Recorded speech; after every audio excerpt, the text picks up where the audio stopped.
Signore, signori, autorità, graditi ospiti, buonasera dalla sezione ANA di Vittorio Veneto. Siate i benvenuti in questo accogliente auditorium che Banca Prealpi San Biagio ci ha generosamente concesso per vivere un bel momento di cultura, storia locale, poesia e canto che i protagonisti dello spettacolo ci proporranno con la loro riconosciuta maestria. Evento che la sezione ricorderà nella sua storia, oramai giunta al 92esimo anno di età. A noi alpini viene associata l'immagine della concretezza, della generosità, del fare subito e possibilmente bene quello che ci è richiesto. E sull'onda di queste prerogative e stimoli entusiasmanti, anche la nostra sezione ha ristrutturato, ha edificato, ha mantenuto, ha estirpato, ha rievocato cose concrete, realizzate con l'uso di mani forti, braccia robuste, cuori generosi, voci possenti e muscoli scattanti. Con il passare del tempo molte mani e braccia si sono messe a riposo, ciò per l'inevitabile ciclo di invecchiamento della nostra vita. Ma sebbene ora sia più impegnativo realizzarle, la penna, noi alpini, non l'abbiamo abbassata, ma quella per la scrittura l'abbiamo intinta con altrettanto vigore nel calamaio della cultura, per edificare altre opere letterarie riguardanti la storia patria, la nostra storia nazionale ed anche quella di diversi gruppi. Ricordiamo nell'agosto del 1996 il libro Memorie di Giulio Salvadoretti a cura dei dottori Giacomo Di Daniel. Nello stesso periodo ricordiamo Il Bosco delle Pene Mozze di Gino Perin e Carlo Giovannini. Ricordiamo proprio qui a Tarso l'assolato pomeriggio di domenica 25 aprile 1998 alla presenza del console di Grecia a Venezia e l'archimandrita, mi pare si chiamasse Atenagoras, la presentazione del libro sul ponte di Perati di Gino Perin, Giacomo Di Daniel e Carlo Giovannini. E poi ancora le nostre corpose realizzazioni del Centro Studi, con la pubblicazione del libro sui 90 anni della storia della nostra sezione, il pregevole lavoro di ricostruzione dell'avventurosa storia di Piero De Luca che neutralizzò Seppi Nerkofler sul Monte Paterno, vicenda che Gino De Mari ha minuziosamente descritto nel suo libro. Qualche anno fa una favorevole congiunzione astrale ha fatto sì che la strada percorsa dal passo lento e cadenzato della sezione alpini di Vittorio Veneto si intersecasse con quella più dinamica del dottor Massimo Neri, medico ortopedico di professione, fine poeta per suo diletto. È nata una sincera amicizia che ha accelerato il passo lento di noi alpini, forse anche in ragione della sua specialità di professionale di trattamento patologico del piede, coinvolgendoci, noi alpini, nella partecipazione a spettacoli teatrali sempre più ricchi di contenuti e carichi di emozioni. Spettacoli che i tre cori ANA sezionali in momenti diversi hanno impreziosito con le loro voci melodiose. Pochi mesi or sono ci ha messi al corrente del suo nuovo filone di poesie dedicate ai piccoli borghi d'Italia, riferendo che si stava occupando proprio della Valle Appisina, territorio sezionale, ove opera un gruppo laborioso, fedelissimo, attaccato alle proprie origini e custode di antiche tradizioni. Alla richiesta di accogliere l'iniziativa di realizzare in qualità di editori la stampa del libro, non potevamo che rispondere positivamente, fiduciosi che la pubblicazione troverà ampi consensi nella sezione, ma anche nel contesto delle altre nostre comunità territoriali.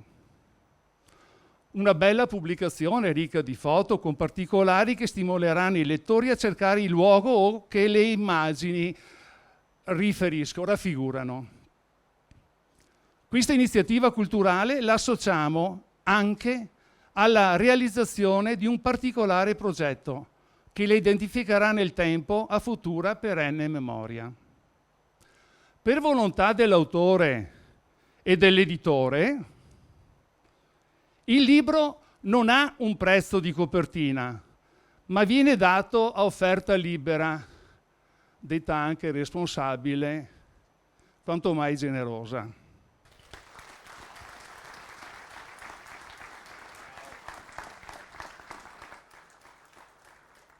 Prima di far entrare i protagonisti e dare inizio allo spettacolo teatrale, cediamo la parola per portare il saluto della comunità locale all'assessore alla cultura del comune di Tarso, architetto Michela Cesca. Prego.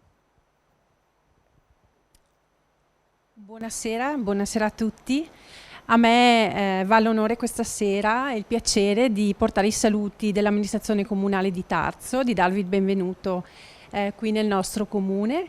Vi porto appunto i saluti in prima persona del sindaco, che questa sera purtroppo per un altro impegno non è potuto essere qui, ma vi manda i suoi saluti e il ringraziamento per questa serata, e condivido il piacere di essere qui con i miei colleghi, l'assessore Vincenzo Sacchette e la consigliere Milva De Conto, che con me condividono il piacere di questa serata. Saluto tutti quanti i colleghi amministratori, ringrazio Francesco per l'invito, gli alpini, la sezione di Vittorio Veneto per questa serata, la Banca Prealpi perché è sempre un piacere venire qui a seguire questi eventi ed è molto attenta anche alla promozione della cultura, per cui tutti i ringraziamenti vanno a chi questa sera l'ha resa possibile. Un saluto particolare ad Antonella Uliana, assessore e collega di Vittorio Veneto, che ha appunto patrocinato poi questo libro e la realizzazione di questo libro. Che dire, il tema del borgo, dell'identità, Roldano diceva prima, è un tema che è molto vicino anche alla sensibilità di questo comune, di questa amministrazione. L'importanza di coltivare questa identità che sì, si sospende nel tempo magari, no? Una foto, una poesia o un testo possono fermare questo attimo, però l'identità si costruisce anche attraverso questo tipo di attività che gli alpini questa sera promuovono nuovamente. Come ci dicevano, non è solo impegno sul territorio, non è solo impegno materiale, ma anche impegno culturale. In questo va un grande ringraziamento, perché la costruzione di un'identità locale passa attraverso attività di questo genere, che sono attività importanti perché questa identità non sia ferma e sospesa, ma possa in qualche modo essere seme per le generazioni future, ma anche per noi, insomma un ricordo, e poi per fissare quelli che sono i principi delle nostre comunità e poi crescere insieme nuovamente partendo proprio da queste radici. Anche la rigenerazione di un borgo passa proprio attraverso questo tipo di attività e questo tipo di impegno, per cui io non mi dilungo. So che mi è stato detto che questa è una prima, quindi sono molto curiosa di assistere allo spettacolo e di poter ascoltare le poesie di Massimo Neri, e quindi vi auguro una buona serata e vi ringrazio ancora per la numerosa presenza. Buona serata. Grazie.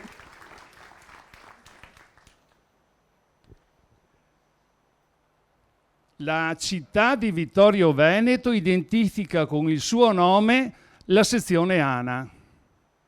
L'amministrazione comunale è questa sera rappresentata dall'assessore alla cultura Antonella Uliana, alla quale cediamo la parola per il saluto istituzionale e per un suo personale intervento sulla pubblicazione, avendone curato la prefazione. Prego. Grazie a tutti. Non poteva mancare Vittorio Veneto questa sera, visto che il libro, la raccolta di poesie di Massimo Neri riguardano appunto il territorio di Vittorio Veneto, e cioè la Valle Apisina. Un saluto quindi attraverso la mia persona anche da parte del sindaco, che non può questa sera essere presente. Ma io, come diceva giustamente Roldano, sono qui in duplice veste, perché ho avuto il piacere e anche l'onore, Massimo, di scrivere la prefazione alle poesie che sono raccolte in questo libro. È la seconda volta che io presento un libro di Massimo Neri. La prima volta il libro si chiamava Dalla stanza di Miriam ed era un libro che raccontava attraverso la finestra, quindi una veduta dall'interno verso l'esterno, quella che era una realtà che appariva davanti agli occhi. La finestra quindi come metafora della ricerca dell'altrove. E lì venivano descritti i paesaggi, i boschi, gli alberi, i prati, ma anche attraverso questa visione si riuscivano ad intuire i sentimenti, i pensieri, l'animo delle persone che quei luoghi vivevano, cercando di mantenere viva l'essenza più profonda di quello che è il senso proprio della vita, la vita nei borghi, il borgo. Il borgo non ha bisogno di parole altisonanti per essere descritto, e Massimo non usa parole impegnative, non usa parole retoriche, va dritto allo scopo, raggiunge direttamente i nostri cuori, usa parole semplici ma dense e pregne di significato. Sono parole che dal mio punto di vista alludono al senso della figura archetipica, e credo che la cifra stilistica, perlomeno dal mio punto di vista, che in qualche modo riunisce questi due testi sui quali io ho avuto modo di riflettere, sia proprio questa, il fatto di coniugare l'archetipo con la ricerca della novità. Ma che cosa significa archetipo? Qual è il significato che noi diamo a questa parola? Perché è importante parlare di archetipo quando si parla dei borghi sospesi nel tempo?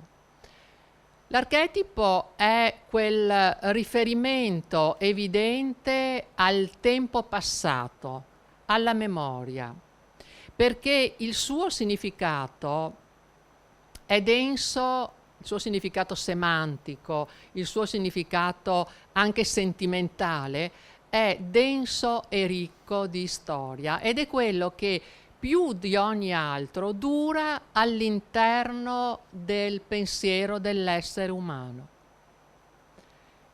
La capacità di Massimo Neri è quella, attraverso le sue poesie, di mettere in vibrazione questo contenuto semantico importante, archetipico, che abbiamo dentro di noi e che, come tu dicevi, Michela, giustamente, crea l'identità della collettività. La collettività è questa. La collettività è fatta di storie e quindi è fatta anche di archetipi, che sono quelli che tu porti alla luce. E infatti ricordo un'affermazione che può sembrare paradossale, almeno a me è sempre parsa tale, però c'è un fondo di verità. Ed è questa. Spesso si dice che nel momento in cui dovesse sparire nel corso della storia centenaria, millenaria di una popolazione, dovessero sparire tutte le fonti e rimanessero soltanto i testi poetici, allora sarebbe comunque possibile ricostruire la storia di quel popolo. indipendentemente dal fatto che tutta la storia sociale, economica, di guerre, di battaglie, possa essere andata perduta. Ma che cosa si intende allora con arte poetica? Beh, in questo caso si intende l'arte a 360 gradi, cioè si intende tutta quella capacità dello spirito umano di elaborare contenuti artistici, quindi dalle arti figurative alla musica, ai testi letterari, alla poesia. Questa è una grande capacità che l'essere umano ha. È la capacità che va a creare il senso della memoria di un popolo, che va a creare e a sottolineare l'identità di un popolo, di una comunità.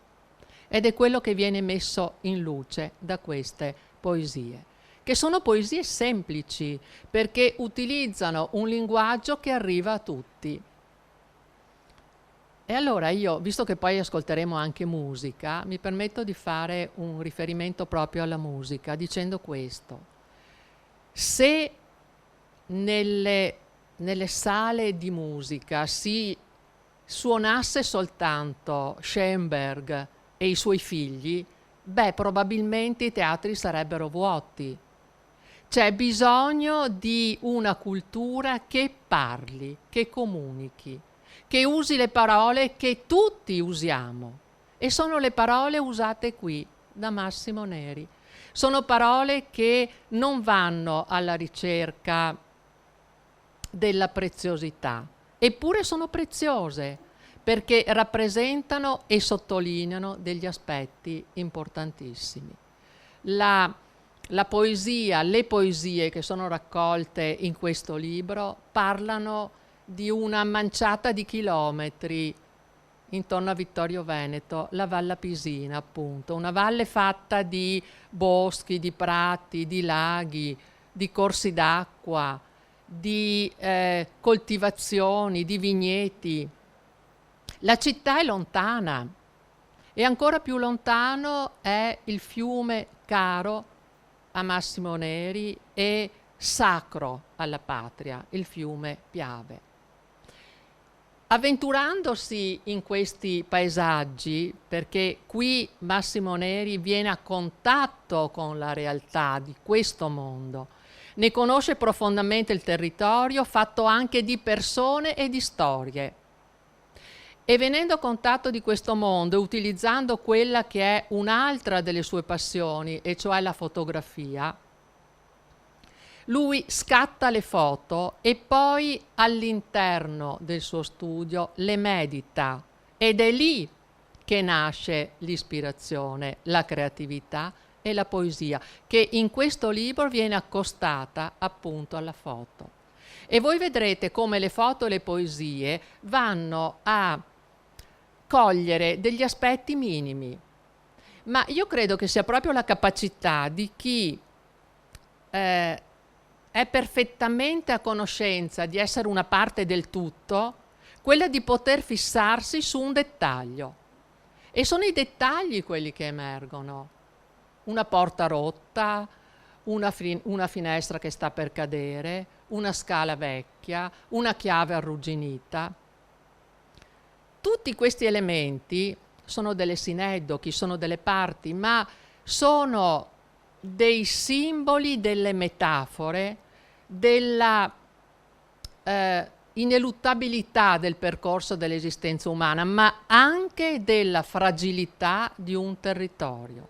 Perché Massimo Neri diventa con queste poesie il cantore dell'abbandono, il cantore di chi se n'è andato, ma anche il cantore di chi ha il coraggio di fermarsi, di rimanere, la volontà di continuare a vivere in quei luoghi ricchi di storia, ricchi di cultura, ricchi di tradizioni e anche ricchi di leggende.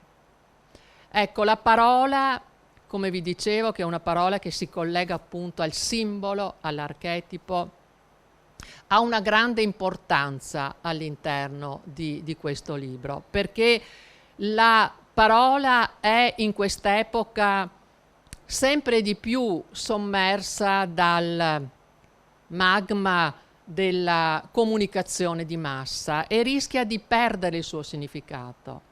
E allora Massimo Neri con questo libro e con le sue poesie ci fa capire che la parola ha ancora diritto di esistere, pregna del suo significato, e nelle sue poesie trova il suo spazio vitale, la sua capacità ancora di parlare da un uomo ad un altro uomo, sospesi nel tempo. Poesie sui borghi, piccoli borghi della Val Pisina. Massimo Neri. Grazie. Grazie. E ora è il momento di far entrare in sala i protagonisti di questo spettacolo. Inizia il coro alpino Col di Lana, diretto da Sabrina Carraro. Bentornati, amici del coro.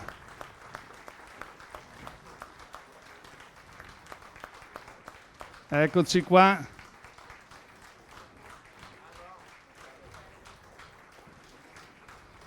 Quanti bei momenti trascorsi assieme, continua.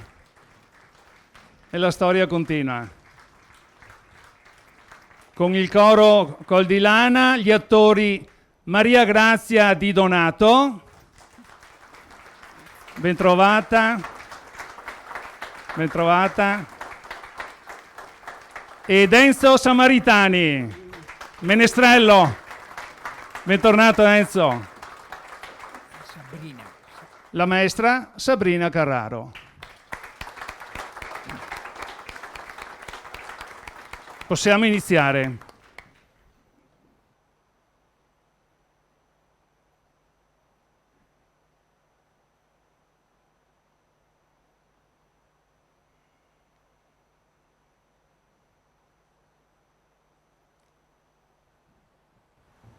Pronto?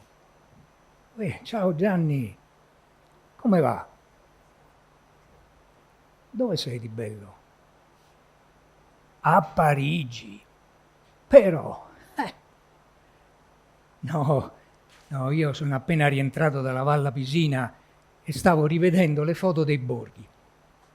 Sai, questa volta ho fatto il giro completo, Caloniche, Faè, Croda Rossa e quindi su a Fais e poi giù per passare dall'altra parte fino a Mareno. A Caloniche sono stato a pranzo da Gabriele e Gabriella. Lei un'ottima cuoca, lui un gran lavoratore, ma ormai per me e la Miriam semplicemente due carissimi amici.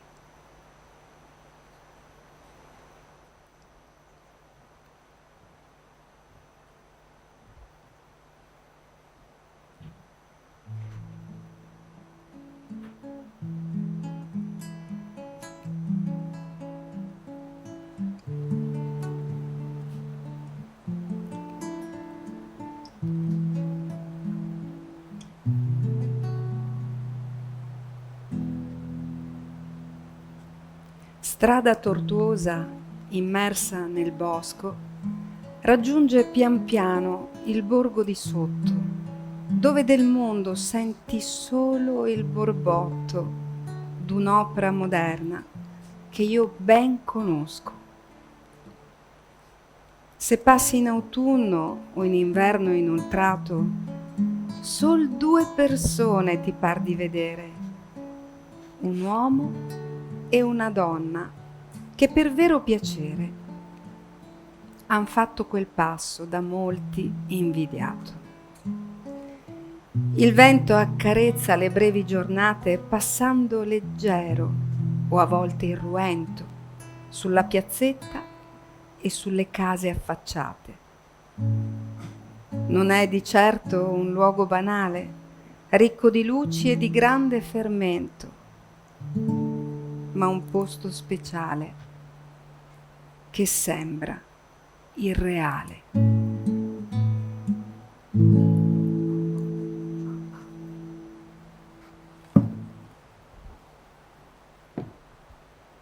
Sai Gianni, andando per Borghi, sono stato attratto da alcuni particolari. Vecchie porte di legno, antichi chiavistelli, catenacci arrugginiti. Ma fra tutte le cose ce n'è una che in particolare mi ha colpito. Quella chiave, messa lì, appesa a un gancio sotto la trave.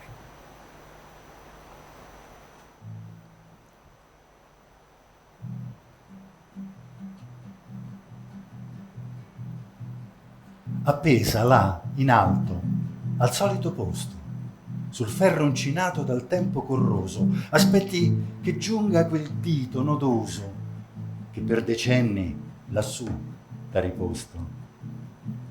Ben vista da tutti, ma sempre al sicuro, non temi la notte e il freddo invernale, non soffri l'incedere d'un temporale, né il caldo del sole che scalda quel muro. Ma vedi il portone piegarsi per gli anni e la trave maestra andare in malora, così logorata dai tanti malanni. E mentre il borgo inizia a dormire, attendi ancora che venga quell'ora d'un altro giorno che vedi finire.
Oh, a Borgo Livi ho fatto amicizia, eh? Sì, ho fatto amicizia. Ho fatto amicizia con un cane, un vecchio spinone che ogni volta che mi vede abbaia arrabbiatissimo, come un buon uomo che alza la voce, ma si capisce lontano un miglio che non farebbe mai male a una mosca.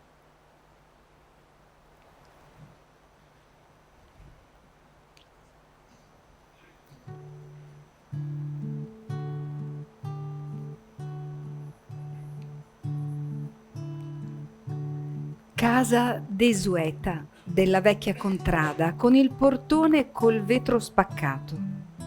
Latrare d'un cane non più abituato a vedere un uomo passare per strada. Giro e rigiro cercando qualcuno. Nessun'anima viva vedo con l'occhio, non un anziano e neanche un marmocchio. Sembra che qui non ci sia più nessuno. Eppure quel cane mi dà la speranza che ancora vi sia della gente nel borgo, armata di forza e di tanta costanza. Guardo vicino e poi più distante, scendo le scale un poco mi sporgo e finalmente trovo un raro abitante.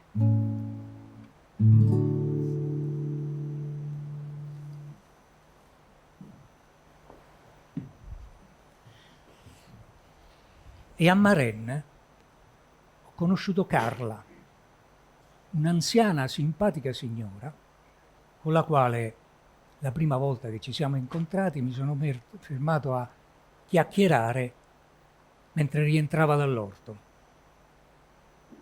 Un giorno, per non disturbarla vista l'ora, le ho lasciato uno dei miei libretti sulla Grande Guerra davanti alla finestra. Oh, la volta dopo mi ha ringraziato tantissimo e mi ha detto di averlo letto veramente volentieri.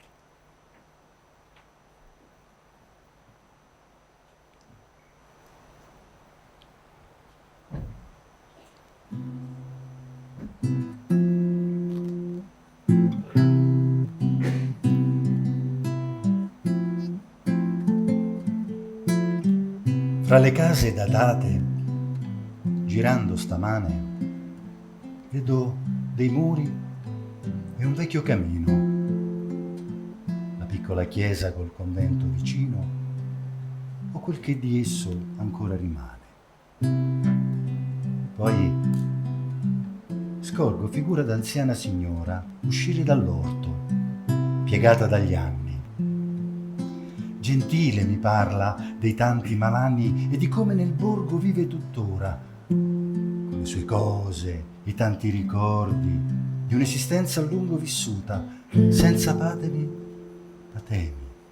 né tanti trasbordi, felice, contenta e in pace con Dio, che di sicuro dall'alto l'aiuta a stare laggiù, sotto il pendio.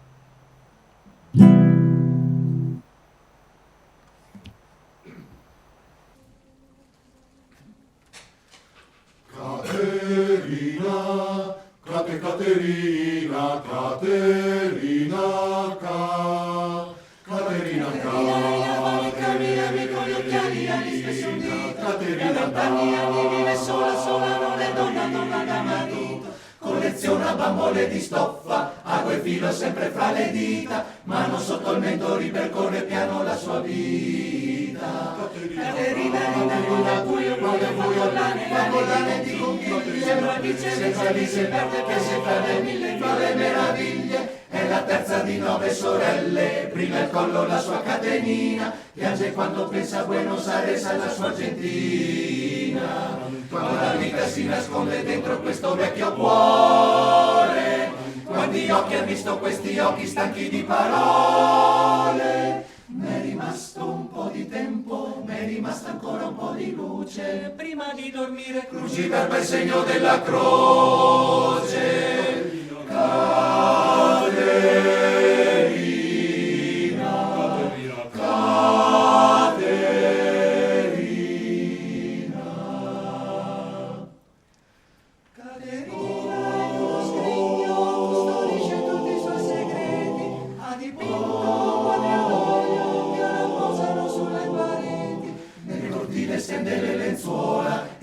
Ortensie e ciclamini, con la stessa cura di una madre con i suoi bambini. Quanta vita si nasconde dentro questo vecchio cuore, quante mani ha stretto queste mani prima di tremare. M'è rimasto un po' di tempo, m'è rimasto basta ancora un po' di voce, prima di dormire camomilla è segno della croce.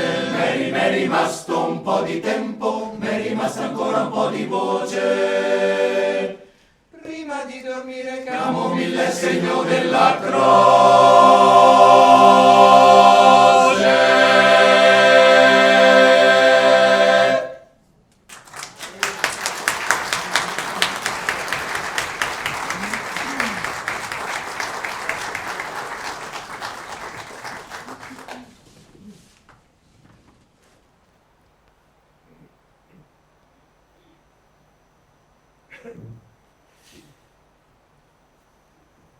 E all'inizio della stradina che porta a Collonna c'è un crocifisso che Mirella mi ha detto essere stata messa lì da un uomo per grazia ricevuta. Sembra infatti che quest'uomo, tempo prima, sia caduto rovinosamente nel burrone sottostante, salvandosi miracolosamente. Senti qua.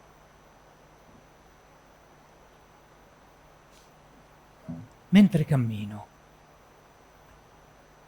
guardando al domani, imbocco la strada che porta nel borgo e sulla destra, per caso, io scorgo un Cristo coi chiodi ai piedi e alle mani. Sotto al lumino, da tempo smorzato, una targhetta che invita a restare, sedendosi all'ombra per meditare su quello che è e quello che è stato. Prego in silenzio, lontano dal mondo. Ascolto il passare del vento sul legno, come un respiro, calmo e profondo.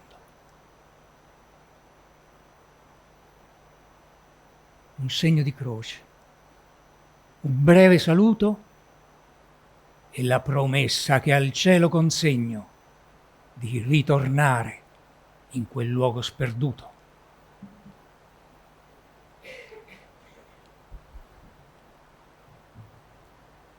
Ma Gianni, a proposito delle case del borgo, ce n'è una in particolare che da sempre mi ha affascinato. Davanti alla sua porta c'è una grossa pietra, come a dire, qui ormai non ci vive più nessuno. Eppure gli scuri sono aperti e da dietro le tendine della finestra sembra che ci sia qualcuno che, ogni volta che passo per di là, mi guardi incuriosito.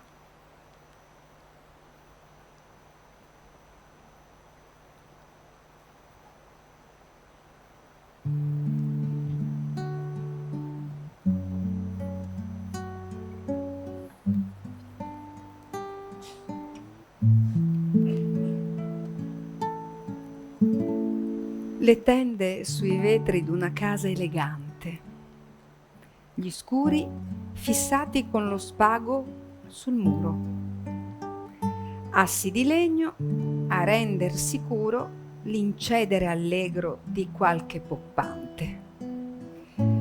E poi le usanze dei tempi lontani, con tutti gli attrezzi riposti con cura, dall'ascia sul ceppo alla falce in fessura, come se all'oggi seguisse un domani.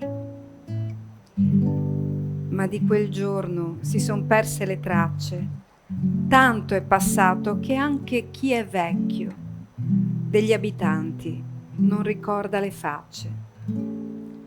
Sembra che siano nel nulla spariti, lasciando un'effigie dentro lo specchio, come d'un tratto dal cielo rapiti.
come sai, Gianni, tante sono le scale nelle case di questi borghi, fatte con i gradini, con le robuste tavole di allora, ma che cominciano a mostrare i segni del tempo, tant'è che io mi chiedo come facciano ancora a sopportare il peso di un uomo.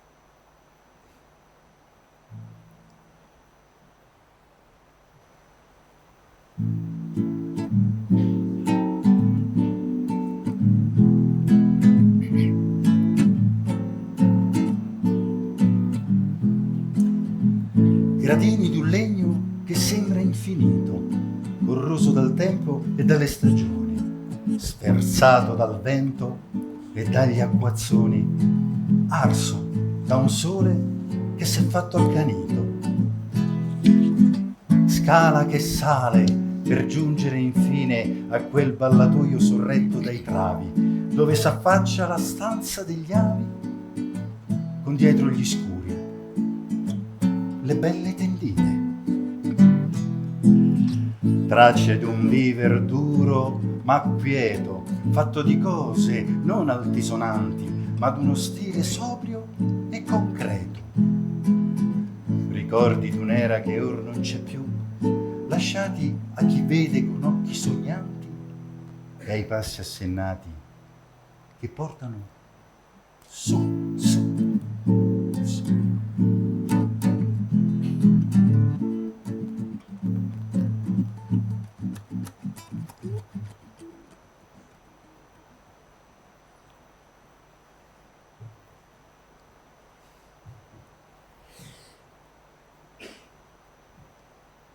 E a Croda Rossa c'è Augusto, già, Augusto, un uomo dal cuore d'oro, un carissimo amico col quale molto volentieri mi fermo a chiacchierare in compagnia dei suoi tantissimi gatti. Pensa, Gianni, che Augusto, quando scende a Vittorio, chiude il portone di casa come lo si fa nella sua Sicilia, in un modo così originale che non passa di certo inosservato.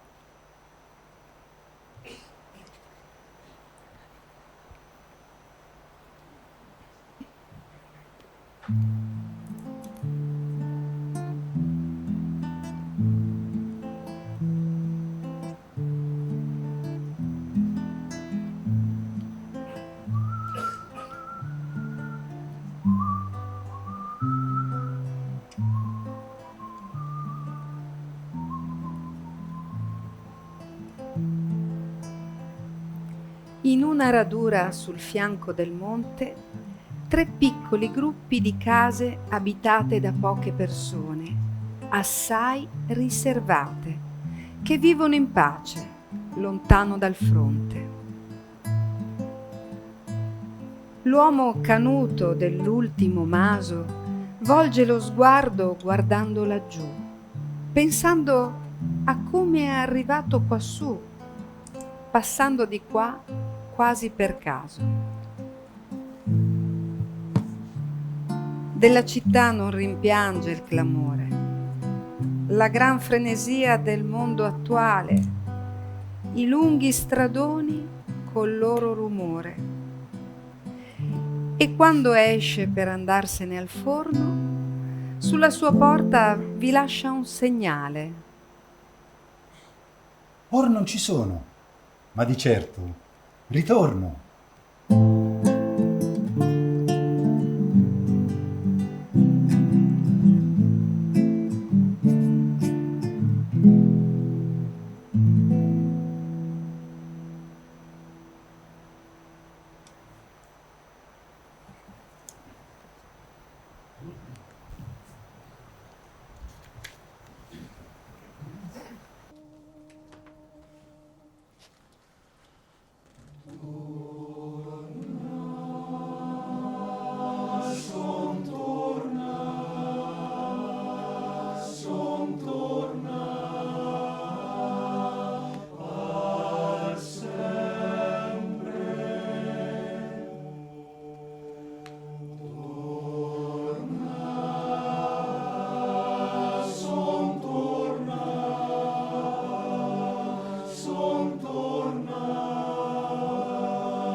come avrei visto senz'altro anche tu, a Borgo Olivi, nella piazzetta, c'è una stalla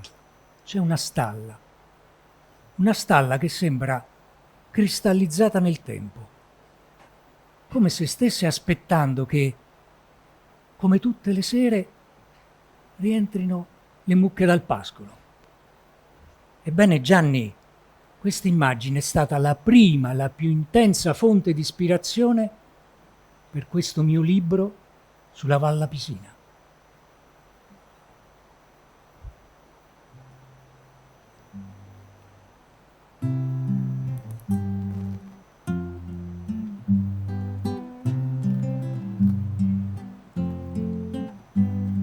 Il fieno disposto sopra il solaio, la vecchia architrave e la porta di legno, lunghe cerniere e l'antico congegno che sembra l'opera di un bilanciaio. Dalla finestra col vetro mancante lo sguardo si spinge a guardare l'interno. La stalla è svuotata d'ogni soffio materno, ma ricca com'è d'un silenzio assordante. Il muro di pietra e la lampada appesa sembrano messaggi diretti al mio cuore, che non disdegna tale bella sorpresa. Qui tutto il ricordo d'un uomo in passato, avvolto in un'aura di pace interiore, come se il tempo si fosse fermato.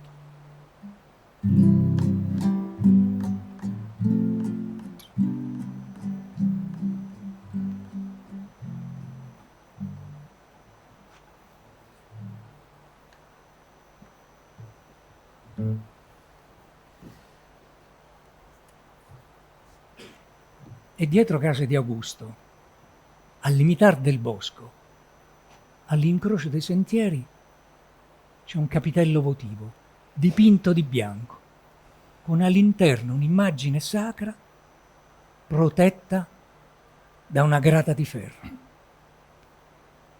Quanta devozione, Gianni, quanta devozione ho visto fra queste montagne.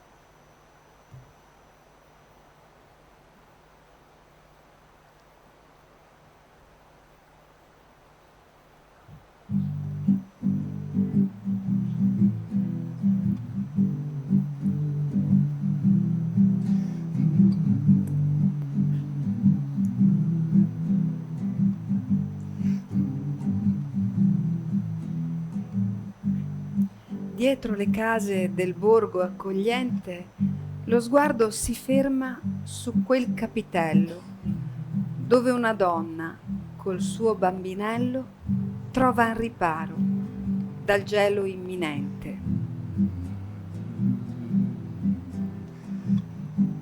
Gli alberi austeri del tutto spogliati a loro han donato il giallo fogliame per farne un manto sopra il pietrame, dove anche i passi sembran felpati.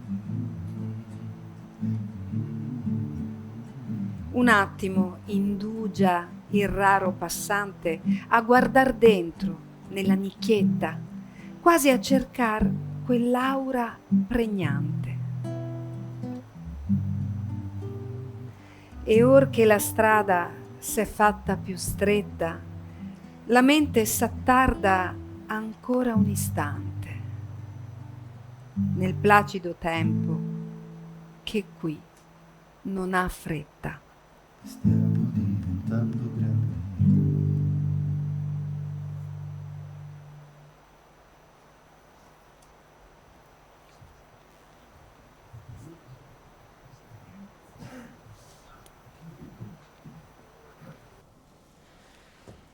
Resterà la luce di un tramonto vissuto insieme,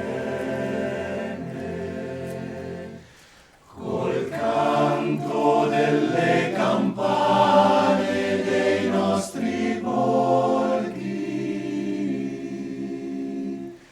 Resterà il passo sul sentiero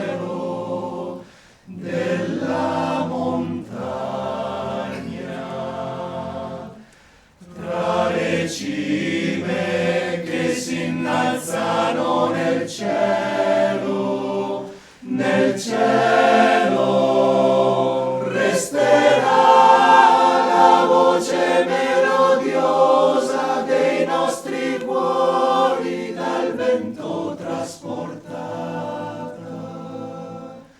di colle in colle. Resterà la luce, resterà la luce,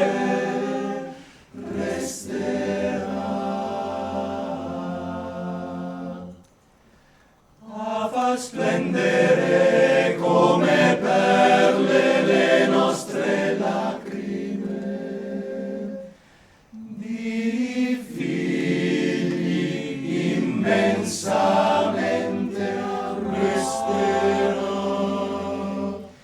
Resterà.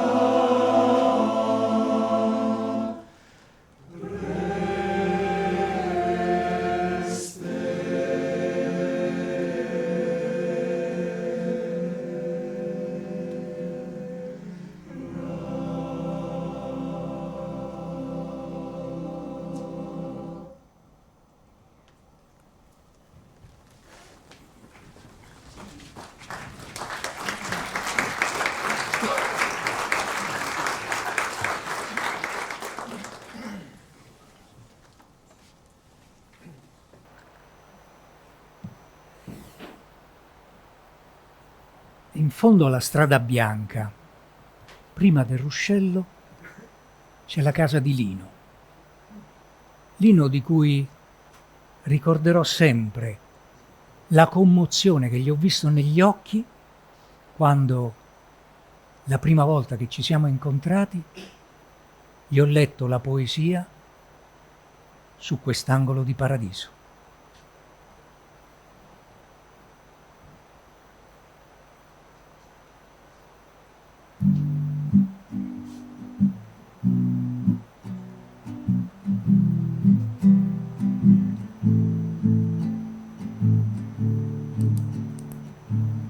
Foglie autunnali nascondono la casa, quasi a sfiorarne i colpi del tetto, mentre l'aria che esce dal caminetto da uno sbuffo di fumo sembra pervasa. Un uomo nel bosco raccoglie la legna, la pone con cura sul carro a motore, per poi portarla in un posto migliore, strappandola al gelo che qui spesso regna. L'azzurro del cielo, dalle nubi ovattato, il borgo ricopre con tanto riguardo da farlo sentire un po' accarezzato. La pace che sento è un bene prezioso, e intanto che volgo indietro lo sguardo, saluto di cuore questo luogo radioso.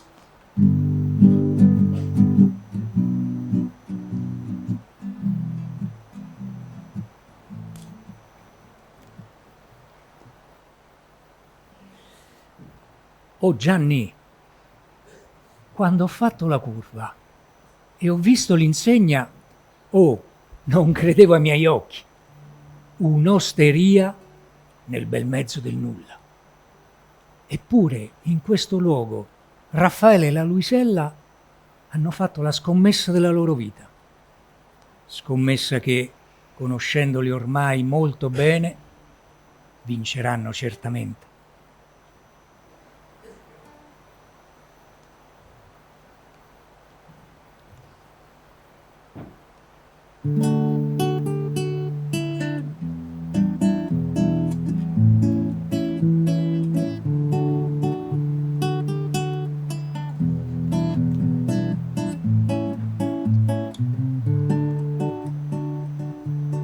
Andando per borghi in Valla Pisina, dietro una curva lungo il costone, all'occhio compare gradita visione.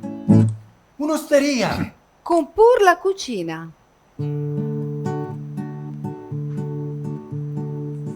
Un'anziana signora accenna un saluto, poi l'oste e la cuoca, persone gentili. Mi siedo guardando dei begli utensili, mentre il buon vento mi dà il benvenuto. pasta ai porcini o al sugo nostrano, carne alla brace cotta a puntino, zucchine in padella al modo montano. Semplici cose dai veri sapori, in un luogo tranquillo lungo il cammino, dove i pensieri rimangono fuori.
Quanto ho aspettato che arrivasse la neve nel borgo.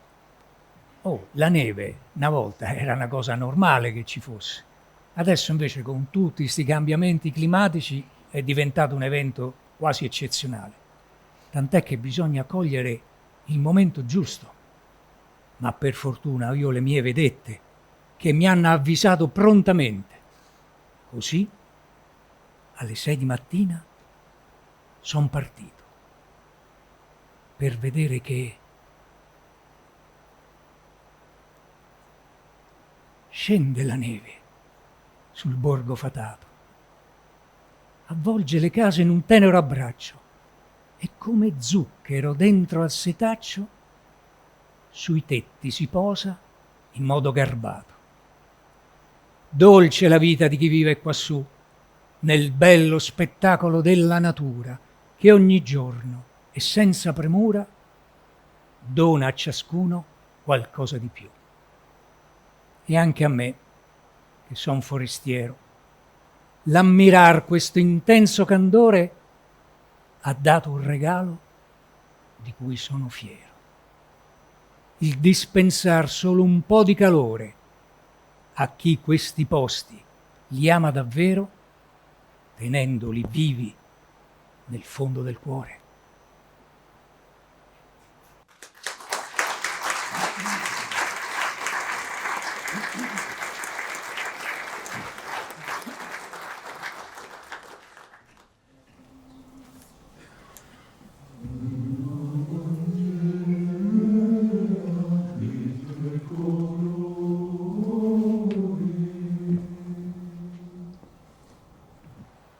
Tre pezzi di stoffa, tra loro cuciti. Il verde dei prati e delle pianure. Il bianco di neve e delle creature. Il rosso di fiori e tramonti infiniti. Nel vento si increspa provando dolore, poi torna tesa come una spada che l'aria taglia indicando la strada della difesa del proprio valore. Sotto la pioggia sembra farsi piccina, ma non appena che il sole riappare sventola fiera, come nostra eroina. Gli occhi riempie di pura emozione, mentre si sente l'inno d'Italia cantare. Tre pezzi di stoffa. Una sola nazione.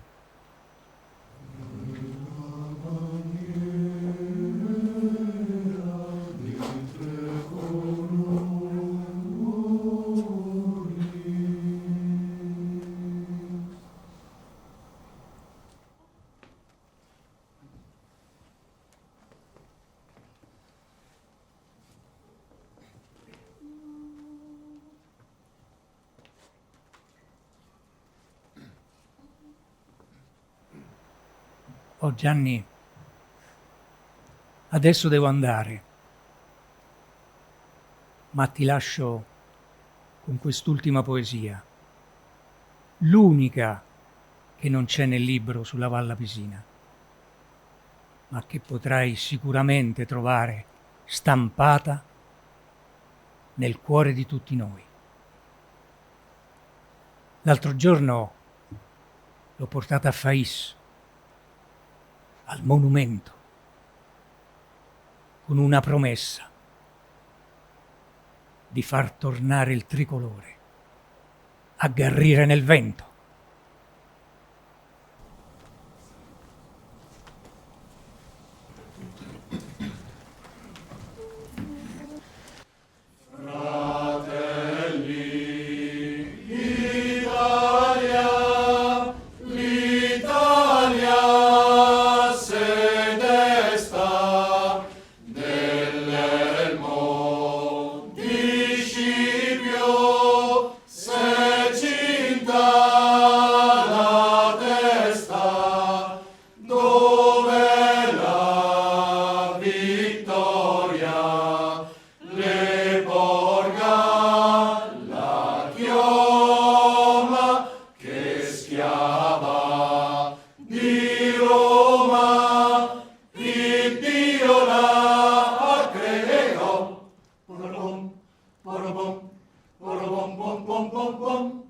Fratelli d'Italia, l'Italia se desta, dell'elmo di Scipio se cinta la testa, dov'è la vittoria, le porga la chioma, che schiava di Roma il Dio la creò.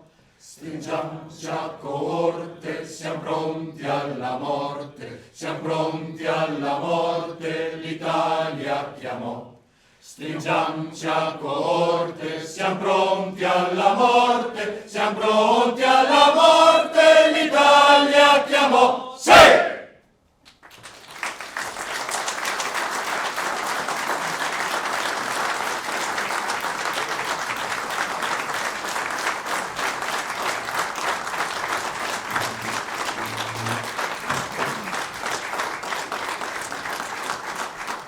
Signori e signori, il coro alpino Col di Lana di Vittorio Veneto.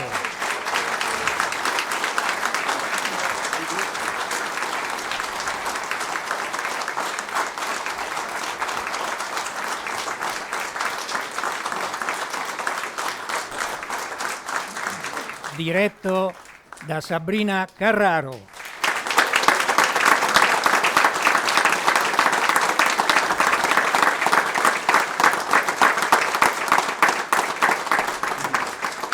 Enzo Samaritani.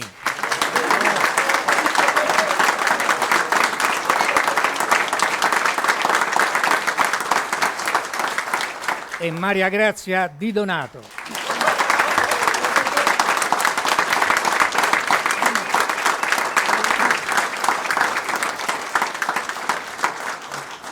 Grazie veramente di cuore, grazie ancora.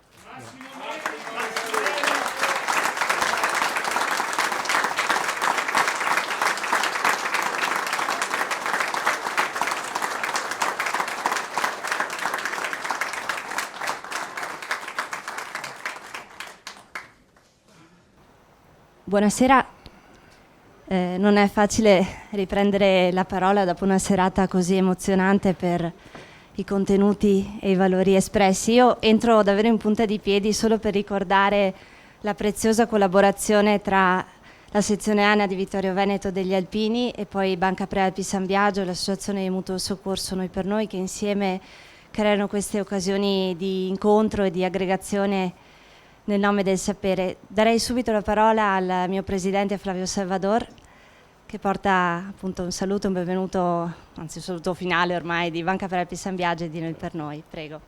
Grazie Martina. Buonasera a tutti voi. Oltre al mio saluto porto i saluti del presidente Carlo Antiga, che avrebbe voluto essere qua ma non ce l'ha fatta, e di tutto il consiglio di amministrazione, di qui presente il collega Mauro e i colleghi del consiglio di amministrazione di Noi per Noi, Walter, Luigino e Battista. Saluto tutte le autorità, grazie per essere presenti, grazie per essere presenti anche a tutti voi, grazie al Massimo Neri, grazie al coro, Col di Lana, alla maestra, agli attori. Una premessa e una riflessione, se permettete. Giovedì sera ero in quel di Vedelago dove il nostro istituto ha sostenuto sta sostenendo una serie di incontri con degli autori. Il giovedì presente c'era Paolo Nespoli, il cosmonauta, e ve la racconto perché poi capirete perché dopo, e ci faceva vedere delle foto fatte sulla navicella spaziale e si vedeva la Terra come un piccolo pallone da calcio, no? E diceva che in 18 ore vedeva 18 volte il sole e 18 volte la notte, e la Terra appariva come un francobollo dove le città erano degli agglomerati quasi informi, non c'era la presenza dell'uomo. Questa sera abbiamo visto nelle fotografie di Massimo Neri cose fatte da uomo, ma non abbiamo visto l'uomo. Abbiamo la testimonianza. Noi oggi vediamo cose fatte da uomo o cose fatte da macchina. La tecnica sta cancellando l'uomo. Allora Massimo, grazie per la tua testimonianza, perché ci fai sentire ancora uomini. Ed è la cosa migliore. Ci stai emozionando. La tecnica, lo spazio, ci indica le cose, il tempo, come cambiano. E le cose cambiano. Che cosa ci rimane?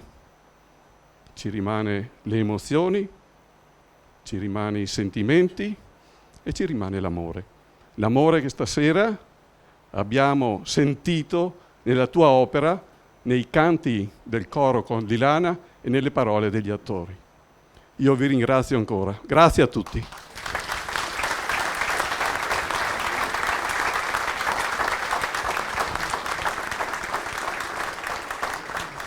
Direi che a chiudere non posso che dare il microfono al presidente sezionale Francesco Introvigna. Grazie Martina, grazie Presidente, con la collaborazione di Noi per Noi, col sostegno fondamentale di Banca Prealpi San Biagio, siamo qui anche questa sera per una piacevole serata. A me è l'onore di rappresentare la sezione ANA di Vittorio Veneto, di portare il saluto a voi tutti, alle autorità presenti, ai rappresentanti delle amministrazioni. Voi, come ben sapete, noi operiamo su un territorio abbastanza vasto, su tutta la Pedemontana, 11 comuni che vanno da Cordignano a Miane attraverso i nostri 19 gruppi. E abbiamo anche la possibilità, e ci è data dai fatti contingenti, dal nostro modo di proporci anche dopo la pandemia finalmente superata, attraverso queste opportunità, e ne siamo ben felici col concorso appunto di chi ce lo consente e ci dà una mano. Il mio ringraziamento anche a tutti voi presenti questa sera per una serata direi particolare. Abbiamo visto tutti, no? Non è il famoso o meno film horror neozelandese del 1996, ma è la prima di Massimo Neri. Grazie Massimo per quest'opera. Grazie al coro Condilana, coro Ana, uno dei 3 nostri cori. Grazie agli autori, Maria Grazia, Enzo. E sostanzialmente credo che noi siamo un po' tutti sospesi nel tempo in questo mondo finché ci è consentito, ma proprio per questo cerchiamo di viverlo al meglio possibile, dandoci anche delle opportunità piacevoli come di questa serata. Sospesi nel tempo lassù, e io credo che quelli della mia età e anche più della mia età ci siano ben visti dentro queste immagini, queste fotografie, queste ben dipinte e descritte da Massimo Neri, nella storia che ci ha preceduto, in quei segni forti della nostra cultura, della nostra civiltà, del mondo nostro agreste, che è quello poi che ha sempre difeso e portato avanti anche l'iniziativa di Banca Prealpi San Biagio, e noi speriamo proprio che possa continuare su questa strada, perché queste sono le sue origini e questo spero sia anche il suo modo di continuare a fare il servizio per le comunità.